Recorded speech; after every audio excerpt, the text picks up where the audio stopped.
the Aku Society of the Gambia.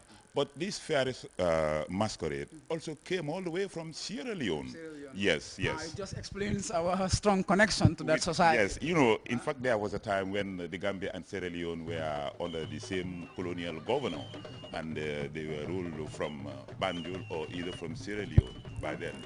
But today, the Akus, who really must be thanked, yes, for their great role that they have played in the development of Banjul, both socially, culturally, historically, religiously, yes. They are the ones who are associated with this beautiful fairy masquerade that used to perform mostly during Christmas time. Interestingly, they are still very much alive. Very much alive, yes. They can be seen during Christmas. A lot of fairies are seen moving around, been followed by large crowds, you know, dancing and singing. Yes. It's beautiful, really. Oh, yes. Oh, yes. But how was it in the olden days when the fairies are newly emerged? Oh, beautiful. What used to happen, especially in Banjul, where everything was boiling, there were clubs. Young kids used to form themselves into small clubs. And within that club, they would develop their own makalo and their own fairy, their own abanshola.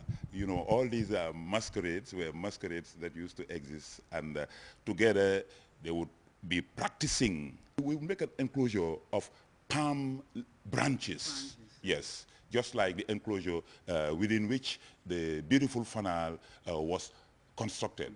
So there also, and there used to be a great limitation, you know, to who should get into that enclosure. So their practices were held, rehearsals and masks were built, developed, and fabricated, and finally, on Christmas Day, you can see the streets of Banjul very much colorful with different youth clubs going around, beating the beautiful bands which are here. Yeah, they are squared, sometimes they are rectangular wooden those frames. are the bands we have over there. Yes, covered with hide, and 6 of them, each playing its different role. Oh, sound. beautiful, beautiful. And we got to do something fast, because what I have just seen, what I've just observed is that in Senegal, they are coming up with this kind of bands that they are trying to beat, but they don't know how to do it. They're also attempting to imitate some of these cultures. And we are about to lose something. Okay. Yes, but we are making sure that with these festivals and other cultural activities, especially with this new national calendar of events that we are developing, we will make sure that the stuff comes back, because those who can really beat the rhythm of the makalo, the fairy, and the abanshola are still alive.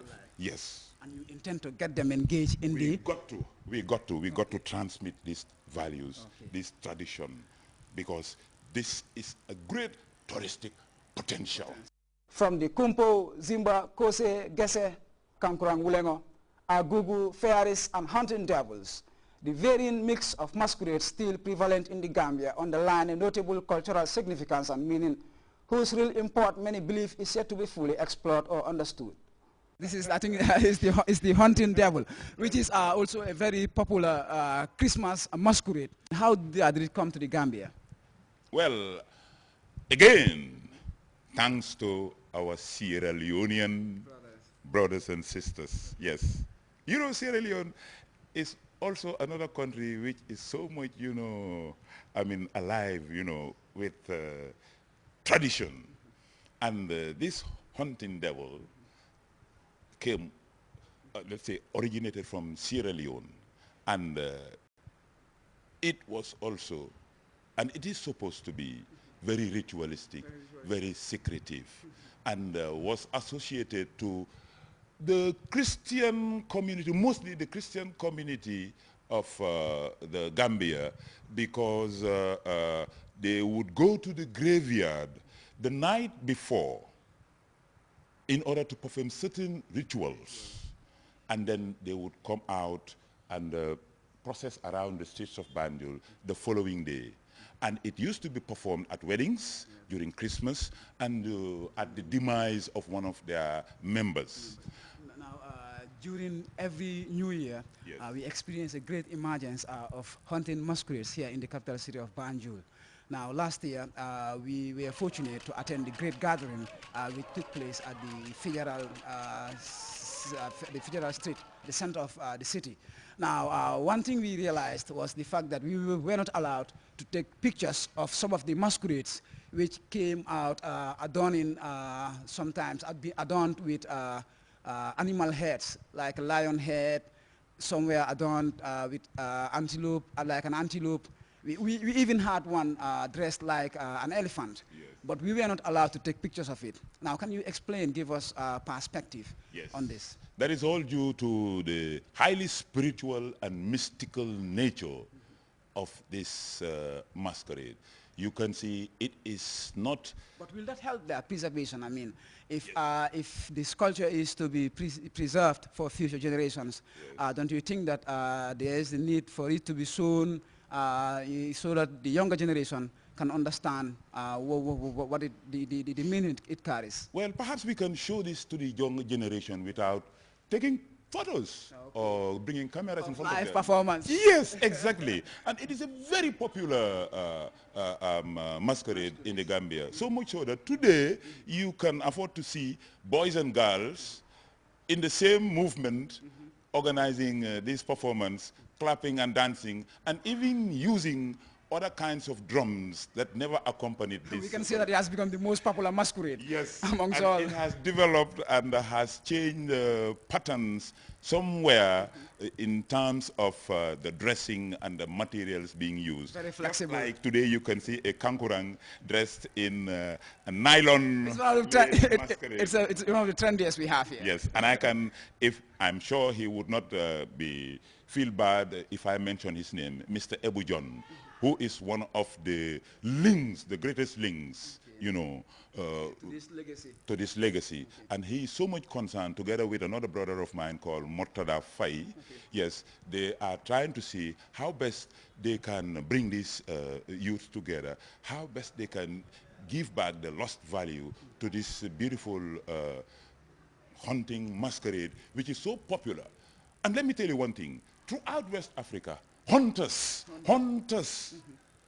I should even say throughout Africa, hunters were and are supposed to be one of the most respected and respectable people in society. And this is, they are herdsmen. And that is what this traditional asset Yes, signifies. yes. Okay. And they can, of course, control some of the forces of nature.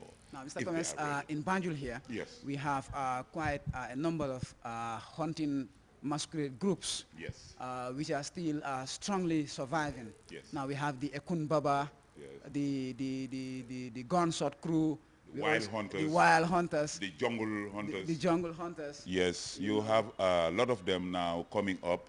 Okay. Yes, exactly.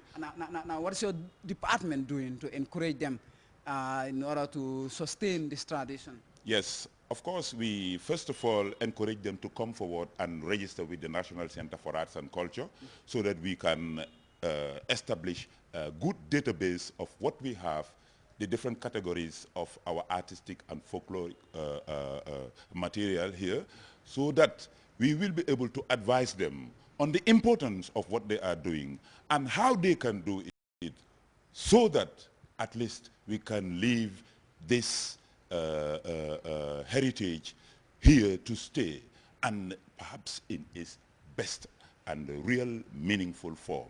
Now, with officials perceiving a symbiotic relationship between tourism and culture, the preservation and continued study of the masquerade's evolution has become extremely important. We are trying to make sure that there is a general forum, you know, where the youth and the elders will come together, especially within the Aku society, or if I say Aku Oku society in the Gambia, because these masks, very beautiful, that used to symbolize the cultural power of the Gambia, although only from Batters by then, would be here to stay. That's Mr. Cornelius Gomez, the Director of Arts and Folklore here at the National Center for Arts and Culture. Now, that's all we have for you on this edition of Expedition Gambia. Join us next week at the same time for another fascinating expedition.